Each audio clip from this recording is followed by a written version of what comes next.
Here's another late development, and this news keeps coming in as we're talking here.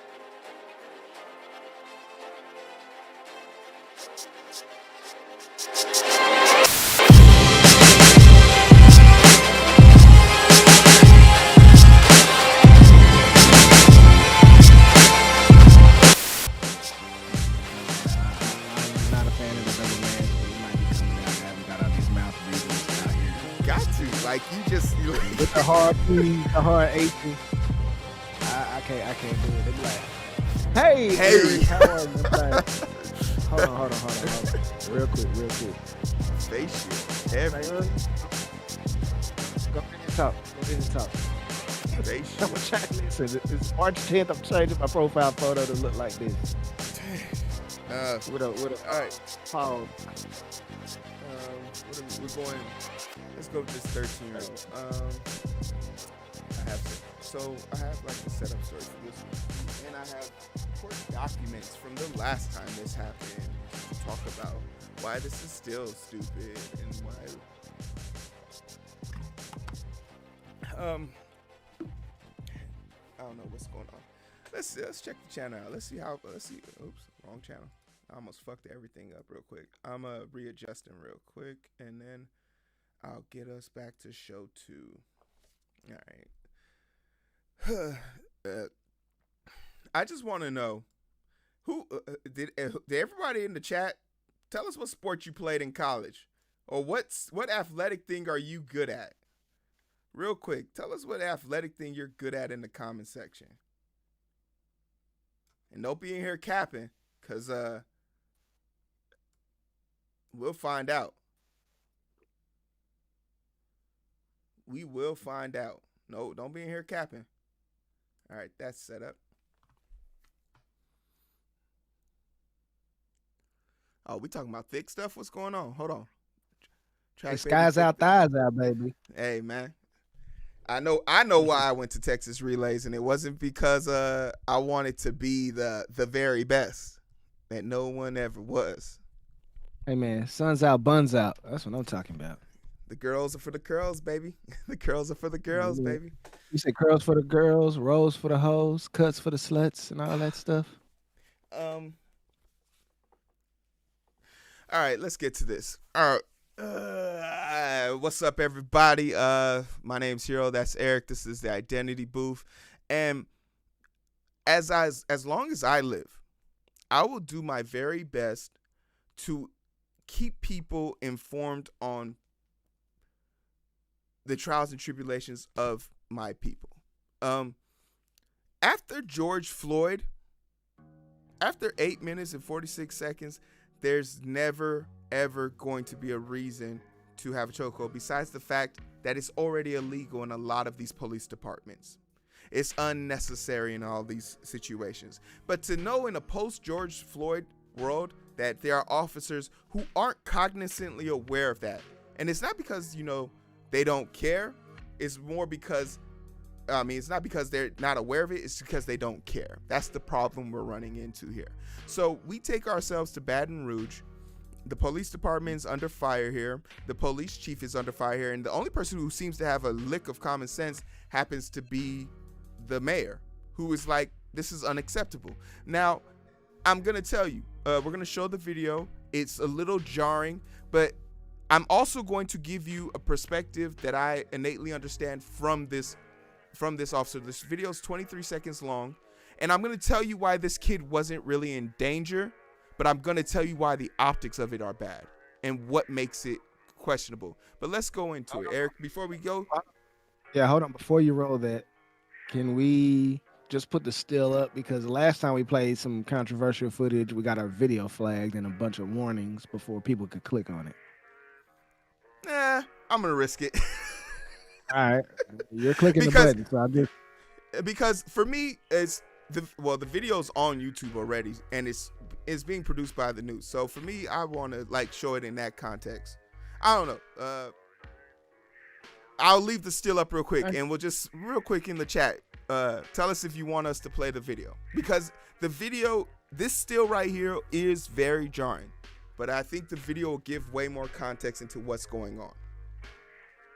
He's 13 years old with 13 a grown years old. man A balding, his neck. insecure man on his neck. Like, just click the play button, bro. Well, we got two people saying nah. Nah, I'm good. I can't again. He's alive. He is alive. He's alive. He's not dead. But I mean, it does make it better. That's not necessary for a 13. For a 13-year-old. It's not, and this is another big misconception. It's not you. You can see this as trauma or yourself becoming desensitized to problematic situations.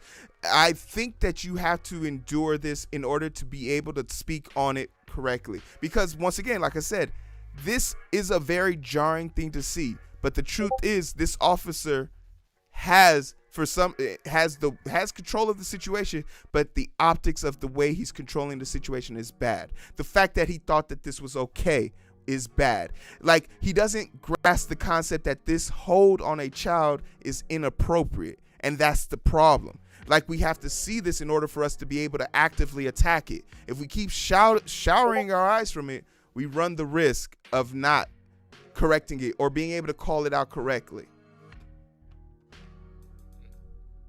Well, we got people saying, why did y'all ask if we wanted to see it if y'all gonna play it anyway?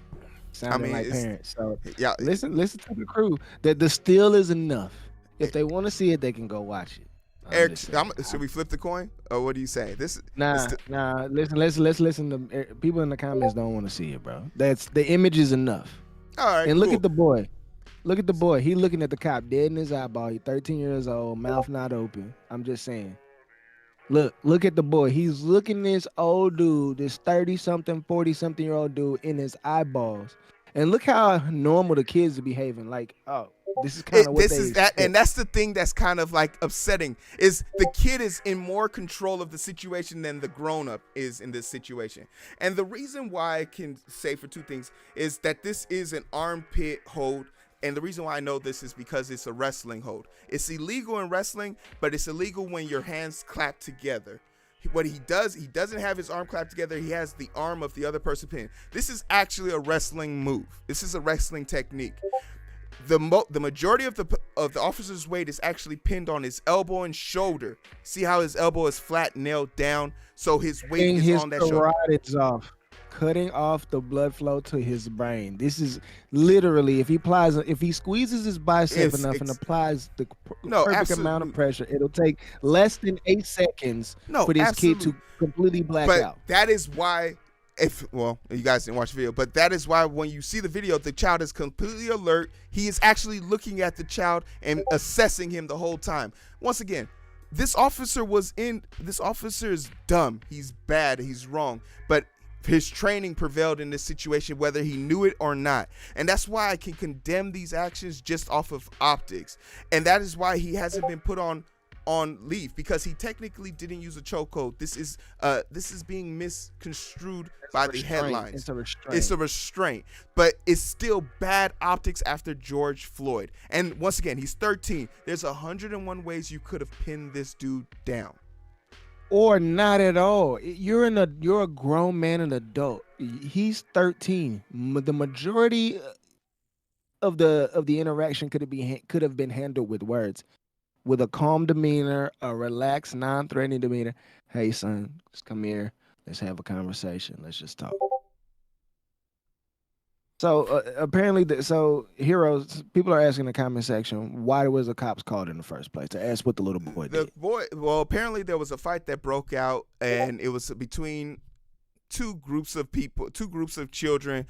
The fight continued on, and apparently this boy then was part of a secondary fight that happened after the police came and cleared the area out for the first time at a basketball court. It was then between a guy and a girl arguing, and it was this kid arguing with another girl. There was no physical altercation, but there was just another noise complaint. So under the impression that these were the same kids from the first fight, they came to clear out the situation. This kid was lingering. He was then picked out of the kids who were deciding to linger to be taken down. Once again, the charges are being dropped. for resisting arrest, because when you see the video, you clearly see the kid is not resisting.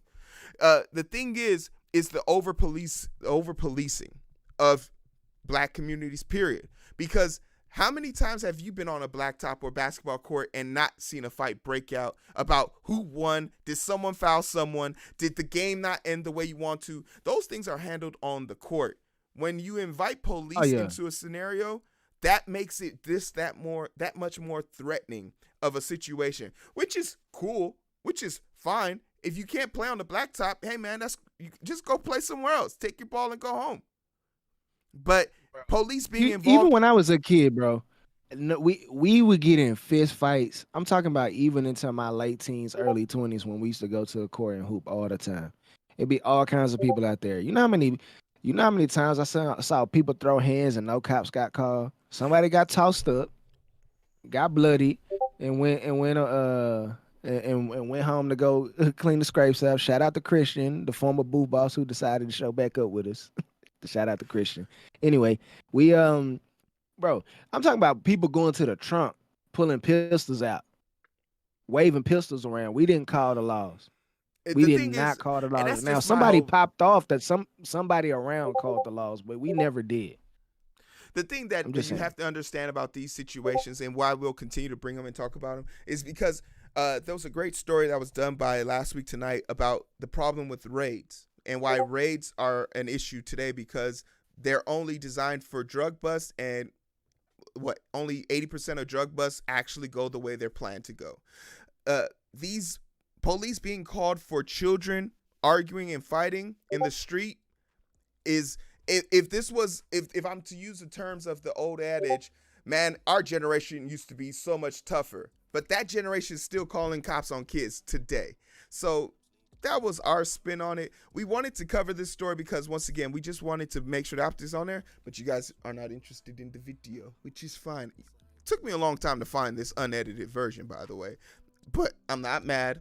I'm just bitter. But that's been the show. That's our perspective on it. Eric, where can they find us, and what are we supporting? You can find us right here on YouTube. Shout out to the people who just joined up with us, who are watching. Shout out to the 2 people on Twitch. Shout out to the 5 people on YouTube. Make sure you, if you're on Twitch, Heero, drop the E24 link for our Twitchers, and then for all of our other identifiers that are here on YouTube, go down in the description box. We're raising money for TF North High School back in Heero and Nafi's old stomping ground. That's where they graduated from what I understand. But yeah, man, we're raising money for scholarships for some high schoolers, and it'll mean a lot for us if y'all go click that GoFundMe link and drop some coins off in the bucket. And then right after that, go do all your Amazon shopping through our affiliate link, because all the proceeds that we get from that will definitely be directly going toward TF North High School as well, man. So I appreciate you. Shout out to the people watching on Facebook right now. I thank y'all so much for coming in. Thanks for the comments. We are crushing the comments this live stream. We appreciate all the interaction we're getting down in there.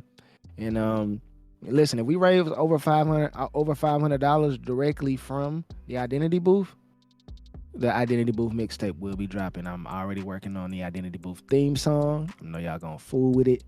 So, and I'm recording another track for y'all tomorrow. Once I get it done, I'm sending it to Heero first.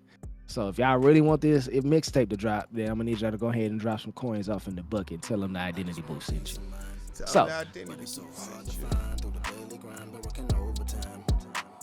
and I'm sleep deprived, shorty on my line, and we fuss and fight. Seems like every night, don't care who's wrong or right. I hope that in the side, slow it down and we can catch the vibe. But it's so hard to find through the daily grind, been working overtime. And I'm sleep deprived, shorty on my line, and we fuss and fight. Seems like every night, don't care who's wrong or right. I hope that in the sight, slow it down and